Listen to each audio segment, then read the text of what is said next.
Thank you so much, Ed, and a very good morning, everybody. That's the nicest introduction I think I've ever received. And I like how he talked about me teaching at Occidental College and not that other place I used to teach just down the street for a little bit.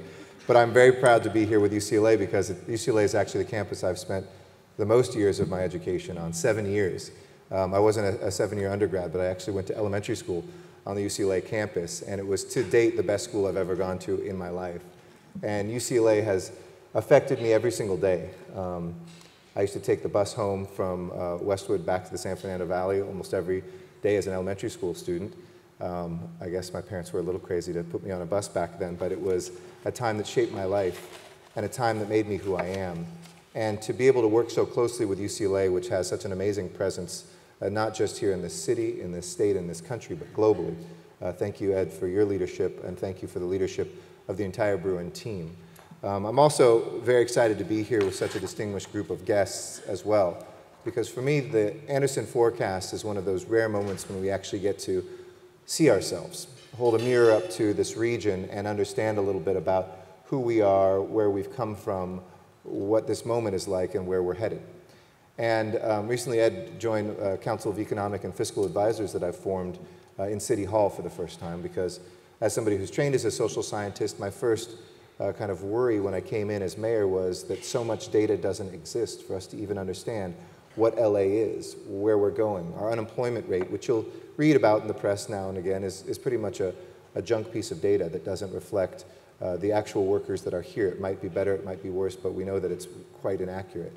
When we try to understand the region, the size of our economy, you can cut it up in so many different ways. Is it Southern California? Is it the county? Is it the city? And so we've started to chart a new path, really to build on what the Anderson Forecast does, of understanding what it is we want to measure, both inside the operations of city government, but most importantly, what are the metrics that I need to track as your mayor? The unemployment rate, the jobs that are being created, what those jobs pay, the business starts that we have. And we have the most robust ecosystem in some ways to play with, but we've had a lack of leadership across the board. At City Hall, in the business community, in our communities, between cities, between the city and our representatives in Sacramento and Washington. Too often we've assumed our good weather would kind of sell this place and ensure our prosperity. But I think all of us have recognized we all have to step up and lead in a more unified, a more directed, and a more informed way. And so today we're able to begin to look at that. The two panels that were with us today, I think, are great starts. And for me, as I focus on what my agenda is coming in as mayor, I've said I wanted to be a back-to-basics mayor. Somebody who's focused on getting the basic things right before we build up. And to me, the twin pillars of that were making sure that LA City Hall works again, that you get your calls returned, your questions answered, that there's a new culture of accountability, of measurement, and of management. But also that we, outside of City Hall, jumpstart this economy. That we put the recession in the rearview mirror and we don't just ride the wave as kind of weak as it is across the country of recovery, but that we propel it and make it even more powerful, especially here in Los Angeles. These inflection points when we come out of a recession are rare, but they're critically important because it's almost like after you've come out of a storm, what you do to your house to lay down the foundation, to make the repairs, and to move forward will dictate the quality of life that you have for the next 10, 20 years. And so the work that we do in public policy has never been more important than today. Because while we weathered the worst recession in our lifetimes, Los Angeles isn't guaranteed success. It is an ode to us. We're going to have to work hard at it, both inside and outside of City Hall. And the focus that we have here today on skills and on creating jobs, you know, the old chicken-egg argument about job availability and job training. To me, they're more and more unified than they've ever been, at least in the mind of public policymakers. We've seen for too long job training programs that you check off the metrics of how many people come in the door rather than how many jobs are created. We see employers who today need a skilled workforce but can't find it here locally. So Los Angeles remains an exciting, dynamic economy that attracts people, but it doesn't necessarily grow them to the rate that they should here to become the productive workers in our future industries.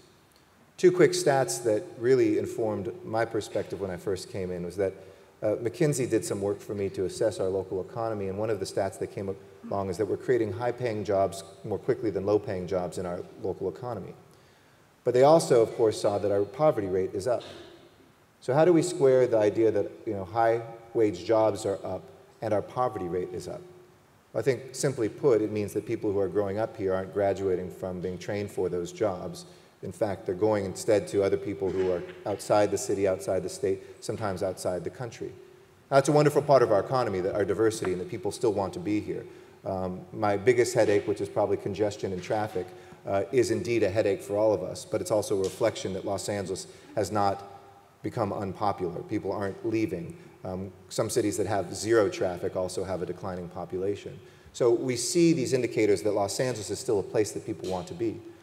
We see new industries that are popping up, old industries that are reinventing themselves, and industries that are underneath our nose that we have never done much to promote. And so I want to focus on kind of my fourfold strategy of what we're going to do to connect Angelenos with the jobs and, in turn, the prosperity of tomorrow. In just over a week, I'll deliver my first State of the City address. And at that address, we're looking at kind of the pathway of where Los Angeles city government is going to go. This year, we'll have a budget in which I'm confident we'll close the gap. It's not a deficit in technical terms, because deficit is something you carry over. But every year since I've been there, basically for the last 8 or 9 years, we've had a budget gap. It was supposed to be this year $1.1 billion out of about a $6.5 billion general fund budget. When we looked at it this year, it started at about 242, it was down to about 70 million, and the budget that I put forward will close that gap. But we always face that question, and certainly in the last few years, so, Mayor, Council, what are you going to cut? On salaries, pensions, on programs, on services, to make sure we have a balanced budget. And we have very little conversation at City Hall previously about what are we going to do to grow the economy, so the conversation at City Hall isn't about the cuts we're going to make, but what sort of services we're going to add back to a city that's been badly cut, whose sidewalks are buckling, whose streets are potholed, a city in which the response times aren't quick enough at the fire department, in which we don't have enough overtime for our police to stay late and to solve cases for detectives. Each of those things that we depend on and deserve in city government really comes from answering this question about skills and our economy. So the first piece is we have to make sure that our skills align with the needs of our economy here, especially with our youth. So when we look at young people today, imagine a generation ago, if they were going to school, let's say in South Los Angeles, they might take shop class, learn the technical skills to go work in manufacturing in the aerospace industry, and have a good middle-class job that they could provide for their family and stabilize the community. Today, those jobs have been cut by 2/3. I'll come back to aerospace in a second. We're still the manufacturing capital of America, but we've seen a decline in the middle class, a growth in low-wage jobs, people at the top doing okay, but a hollowing out of the middle, a barbell economy, if you will. We see today opportunities, though, for those same young people if we reimagine the education system, the vocational training, and for me, if the city takes responsibility for kids once it's 3:01, once that bell rings and they leave school, or during the summertime when we kind of let kids just drift off, or after they graduate or don't graduate when we stop paying attention to them. That's really where we have a lost generation floating in the city. So what can we do about that? This summer I'll be launching a summer youth jobs program. I was together with the White House, Valerie Jarrett, who's the advisor to the president, and Bob Iger, CEO of Disney, and Watts last week, in which we announced that this coming summer, 10,000 jobs will be offered to young people in this city. And that's going to be a basement, not a ceiling. We're going to add to that hopefully this summer and each summer, so that young people in this city, unlike last summer when over 5,500 kids came and asked to work, they were motivated from some of our toughest neighborhoods to spend the summer working hard, learning the value of that, advancing themselves. We said, sorry, there isn't a job available. That's unacceptable in this city. All of us in this room, if you're with a company that wants to have a young people transform their life and vice versa, have your own life transformed this summer, talk to us. To hire LA's youth is perhaps one of the most important things we can do. In Boston, Mayor Tom Menino did this for a couple decades and was able to completely transform the skills base of young people in Boston so that they match with those industries that are needed. Second, during the summer, we're also going to launch something called the Summer of Learning, in which young people or those who are adults and out of work can earn digital badges create a digital resume that they can take to teachers at the beginning of the school year, to employers when they're looking for work, to colleges when they're applying to higher education, and say, look, I've taken computer coding classes. I've taken, almost like the badges that Boy Scouts and Girl Scouts used to earn, they'll have a digital version of that from classes they take throughout the summer that they can then put into their resume to advance their skills. And third, we'll continue to keep our parks open late at night with summer night lights, a marquee program that's helped bring Los Angeles to the safest it's ever been since, since 1949. We started keeping some of these records. 1949 was the last time the crime rate was at this level per capita. Those three things together give us the ability to match youth with a better future than what they see, for them to get ahead and a better chance of graduating, to keep on them and to make sure that the truancy rates come down when the city and the school district work together, to actually go over to someone's house, show up, and get them back in school, as I've done personally and as we're doing through all of our city's youth source centers. That skills base builds on the immense assets that we have in this city. You know, despite it being cold here in LA today, I'm not the mayor of a town that's 20 degrees below zero today. I'm not the mayor of a town that's landlocked. I'm not the mayor of a place that doesn't have a great port or airport. I'm not the mayor of a place that doesn't have 3 top 25 universities in a single city, more than any American city, 3 top 100 global universities, the only place on the face of the earth. I'm not a mayor that doesn't have amazing weather and geography. I'm not the mayor of a place that can't get direct flights to Asia and to Latin America. I'm the mayor of Los Angeles. And this town has the ingredients to roar forward and to be successful. But we've got to make sure that we're putting those pieces together here regionally. Second, we need to make sure we continue to jumpstart the economy and provide jobs by building our infrastructure out. In many ways, Los Angeles is far ahead of our peers in the United States, but far behind our peers globally. For instance, today in Los Angeles, we have the largest public transportation construction project anywhere in this country. We recently just got a grant to build the downtown connector of the subway systems, the rail lines that come through downtown that require you today to switch once or twice just to continue a north-south or east-west path. When this is done and create 15,000 jobs while we're doing it, the first grant in 17 years given by the federal government to a subway project here in Los Angeles, we'll be able to take a single seat from Long Beach to Pasadena and beyond, and soon, next year, when we open the Expo line and you can surf in the morning and see the symphony in the evening, you can continue to the east side without having to switch. The groundbreaking of the Crenshaw line, the renewal of the Blue Line, looking at what we're going to be doing to bring rail to LAX, making sure we extend the Wilshire subway, and we look forward to an announcement soon with that. Those projects together, billions of dollars, partially funded by ourselves through Measure R, show us that we're not only creating jobs, but laying down the infrastructure, and we can do that. We need to do that in other places. In the port today, we're spending $1 million a day to make sure that our port, as the Panama Canal is widened, is competitive. That today I can guarantee somebody shipping from Asia, even when the Panama Canal opens, we can get your goods to the east coast of the United States 10 days faster than if you keep it on a boat going into a Gulf Coast or East Coast port. We need to market this city and make sure people know about that. When they come to the airport, LA should hit them from left, right, and center. They should see the music, they should taste the food, they should be able to hear the sounds, the sights in the airport, and not feel like you're in some anonymous place, or even worse than that, if you don't come into the new terminal, some horrible airport stuck in the middle of nowhere. So the improvement of the airport, a $7.3 billion capital infrastructure project that I'm leading to make sure each one of those airports sparkles as much as our brand new, beautiful international terminal, will be critical to that gateway too, and connecting people to those jobs. So we have to make sure we have the skills in place. We have to make sure that we're building things like our infrastructure. But then the third piece is perhaps the one that we have the most direct power over, which is what is the regulatory and tax environment for businesses in the city. Just a few footsteps away from me, behind me, we recently broke ground on the Metropolis project. It's funded by Chinese capital. It could have gone into any city in America. We were able to break ground 4 months after that project was presented to my office. Average around here is probably about 2 years. It's slow for China, as I often have to say, because they can break ground like the next day, but it was quick for Los Angeles. And it sent a signal that we were open and ready for business and for investment. That same weekend that we did that, up the street, we had the largest continuous concrete pour in human history, setting a Guinness Book of World Record, which I didn't know existed in that category. But at the tallest building west of the Mississippi, laying the foundation for the new Wilshire Grand, funded by Korean capital that came in here. Going to Mexico that Ed and I did was critically important because the investment that's coming from Mexico into Los Angeles and vice versa. The trade between Mexico and Los Angeles is about $5 billion a year. And yet when you look at Los Angeles companies, and only about 1% of them export, that's something that we can expand on. But we have to make sure that the tax and regulatory environment is welcoming.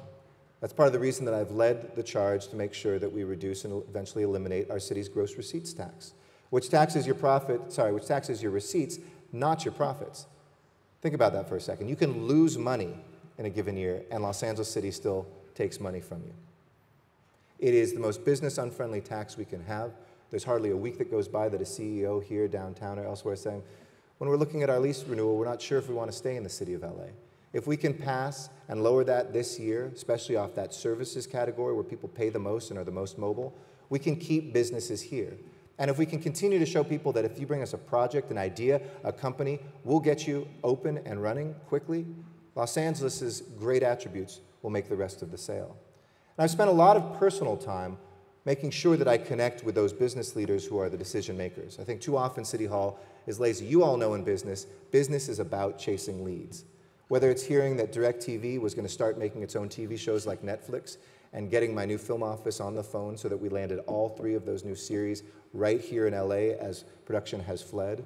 Whether it's talking to an aerospace company in the Valley that was about to leave to New York to start making drones there, and we were able to bring them back and to keep them in Los Angeles and expand their jobs. Whether it's the corner store, whether it's the new cosmetics company that somebody found in the San Fernando Valley, then located in South Los Angeles, but couldn't even get a high-speed internet connection as he began to hire more than 100 people from the neighborhood to sell cosmetics from Los Angeles. And so we picked up the phone with Time Warner and were able to get that high-speed connection so he didn't have to keep buying DSL lines and think about we couldn't wait to leave Los Angeles. We have to hustle for business from City Hall. And why does that pay off? Because then next year at budget time, when we get that report from Miguel Santana about the receipts, when Ron Galperin, our extraordinary new controller, and if you haven't read Steve Lopez's column about him this weekend, read it because business is changing under his watch. We then have a budget that is given to us with receipts that they say are higher than the year before because LA's back on the move. And I think the last piece really is about that. We need to market this town. We need to make sure that people know, whether it's a global investor from Gulf Arab state, from China, from Mexico, that LA wants his or her money, that we want them to be here. And believe me, Los Angeles is the place that people want to be right now. Saudi had just opened a direct nonstop flight from Saudi Arabia to Los Angeles this month. When you look at the flows of who's buying homes, high net worth individuals, they're increasingly coming from Latin America and Asia here to Los Angeles. When you look at the investments across a diverse set of industries, we need to make sure people know and are talking about LA again. I don't know how many of you were here in 1984 when the Olympics were here. I was 13 years old and in summer camp, and my dad drove all the way up to summer camp, kind of in the Central Valley, picked me up because he bought some tickets for the track and field finals and the closing ceremonies. And as we drove down, he talked about what an exciting moment this was in Los Angeles. I'll never forget those days and that feeling about LA, that the world was looking to us, that we saved the Olympic movement at a time that people thought it was going to die off. We had the most profitable Olympics without a subsidy from the city, that we showed the world that we were a can-do place. LA has to get that back. We must make sure that we're a can-do place when it comes to skills for our youth and matching them with the jobs of tomorrow. We have to make sure that we're a can-do place when it comes to building out our infrastructure and showing people that we can be the cutting edge of the 21st century of an American city, of multimodal transportation, of paved streets, of a good port and a good airport. We have to make sure that we are the cutting edge of all the well-intentioned regulation and well-intentioned taxes that we've thrown into our backpack over the years, each stone not heavy by itself, but the collective weight of which is crushing us. We have to make sure we're the cutting edge of promoting this great place and selling what it is that we love about LA. And we have to start saying more publicly what we love about LA and work privately on solving the challenges we had instead of vice versa, bitching about what we hate publicly and then privately at our homes and dinner parties saying what we love about LA. Because those things have consequences. And if we get it right, Los Angeles is the best place on the face of the earth to be. The freest society matched with the most hardworking people, A diverse population more than has ever been assembled in human history, over 220 languages spoken here. You can be coming off a plane as I'm speaking right now, and within a half hour, you'll find a neighborhood that feels like home to you, no matter where you come from on the face of this earth. Or you can be a fourth-generation Angelino like myself and go 5 minutes in a new direction and see some place you've never imagined before. A song, a piece of art, a dish, a company. Just a few footsteps away from here, too, last week I went to visit Nasty Gal, which is a clothing company online that started as an eBay entrepreneur who used to get vintage clothing and sell it. She was up north in the Bay Area, but realized that's a tough place to be if you're in the fashion world, so she came down to Los Angeles. It now has over 200 employees here in downtown, and it's the only city where you can go from designing fashion all the way through the process, through manufacturing, to actually seeing it on a red carpet at an event right here. It's the perfect town where technology and content are colliding. A city which now produces a digital information company every 40 hours. A place where just last week alone, between Maker Studios being acquired by Disney and Oculus VR being acquired by Facebook, this region had $2.5 billion of exits, where Snapchat turned down a $3 billion offer just a couple months ago. Things are moving here, but we have to make sure they move for everybody, and we have to do our part from business. So the forecast that we see sometimes moves on the numbers, but sometimes what I want to emphasize and leave you with is it's actually in our hands, too. It moves based on how we feel, what we do, and the psychology of economics. Those decisions that people will make to give something back and to be part of a summer jobs program, like you can be this summer, to stay and expand a business because a mayor picks up the phone with a chamber and others who together work to make sure that they feel at home and feel loved here, or a young entrepreneur who we graduate from a high school because we've given her the opportunity to learn how to code and to start the next Facebook, Google right here. Those industries that are underneath us, like aerospace, which we're rebooting through a high-tech manufacturing initiative with USC. Those ones that we never talk about, like the financial services industry, which is so strong here in LA. But when's the last time you heard people talk about LA as a financial and investment capital? Those things, that destiny which you hold in your hand, means that you can come back to this forecast each year and not passively hear what's going on. You can say, we're on the upswing, and I played a role in that. And there's no better feeling than that. Thank you so much.